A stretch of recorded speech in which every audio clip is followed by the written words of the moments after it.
नमस्कार, मी गौरी. फूडी गौरीमध्ये तुम्हा सर्वांचं मनापासून स्वागत करते. 31 डिसेंबर जवळच आलेला आहे आणि त्यासाठी आज आपण बनवणार आहोत एक झटपट असा पार्टी डेझर्ट, कॅरामल कस्टर्ड.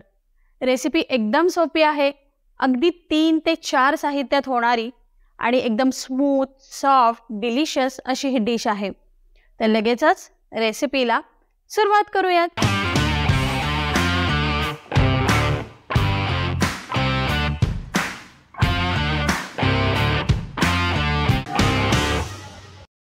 आज आपण कॅरामल कस्टर्ड बनवतोय.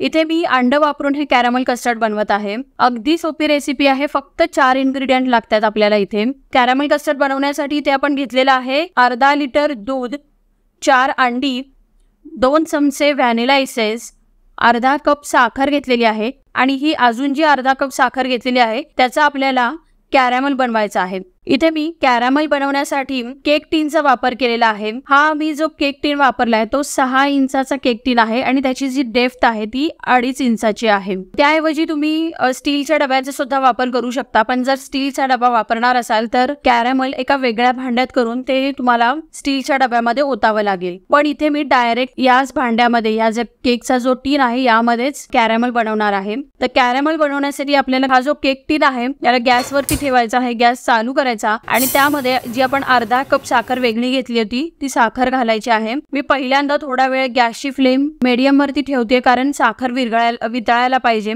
आणि जशी साखर वितळायला लागते, त्याला ब्राऊन कलर यायला लागतो, तेव्हा मग आपण गॅसची फ्लेम लो करायची आहे. तर आता तुम्ही बघू शकता बाजूनी साखर वितळायला सुरुवात झालेली आहे.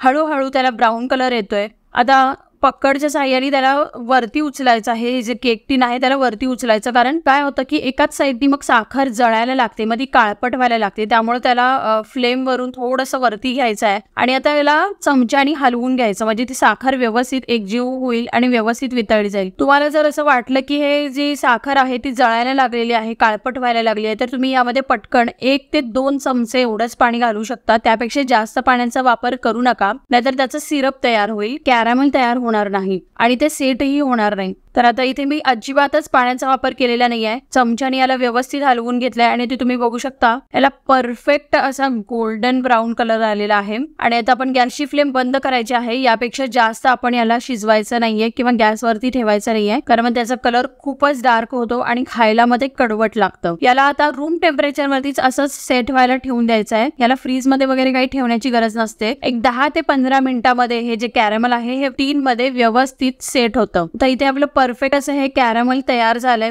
आता आपल्याला कस्टर्ड बनवून घ्यायचं आहे. त्यासाठी इथे एक मोठा बाउल घ्यायचा आणि त्यामध्ये ही जी आपण अंडी घेतलेली आहे ती एक एक करून या बाउलमध्ये फोडून घ्यायची आहेत. इथे मी 4 अंड्याचा वापर केलेला आहे. आता अंडी फोडून झालेली आहेत, त्याला एखाद्या विस्करनी छान फेटून घ्यायचं आहे. तुम्ही फोर्कचा सुद्धा वापर करू शकता, म्हणजे अंडी छान फेटली पाहिजेत. आता आपण यामध्ये घालायचं आहे व्हॅनिला एसेन्स 2 चमचे आणि यामध्ये अर्धा कप साखर घालूया. इथे व्हॅनिला एसेन्स घालणं गरजेचं आहे कारण आपण बाकीचे कुठलेही पदार्थ यामध्ये घातलेले नाही आहेत. फक्त अंड, साखर आणि दूध याचाच वापर केलेला आहे.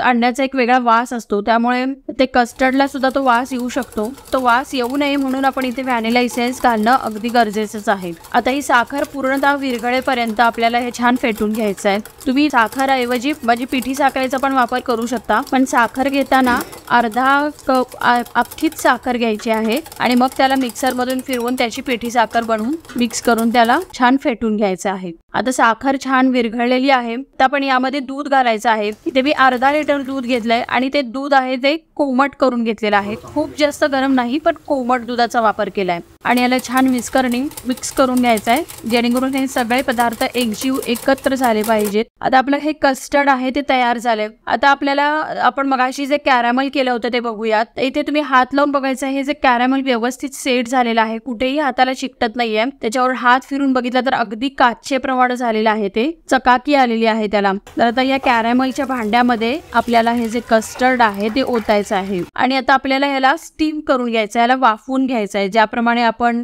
इडली वाफवतो किंवा वडी ढोकळा जे काही वाफवून घेतो त्याच पद्धतीने आपण याला वाफवून घ्यायचं आहे. आता आपल्याला हे जे कस्टर्ड आहे त्याला स्टीम करून घ्यायचं आहे. इथे बाजूलाच मी स्टीमर तयार ठेवलेला आहे, त्यामध्ये पाणी घातलंय, मध्ये स्टँड ठेवलेला आहे आणि त्यावरती एक प्लेट ठेवलेली आहे. आता मधोमध हे भांडं अगदी व्यवस्थित या प्लेटवरती ठेवायचं आहे.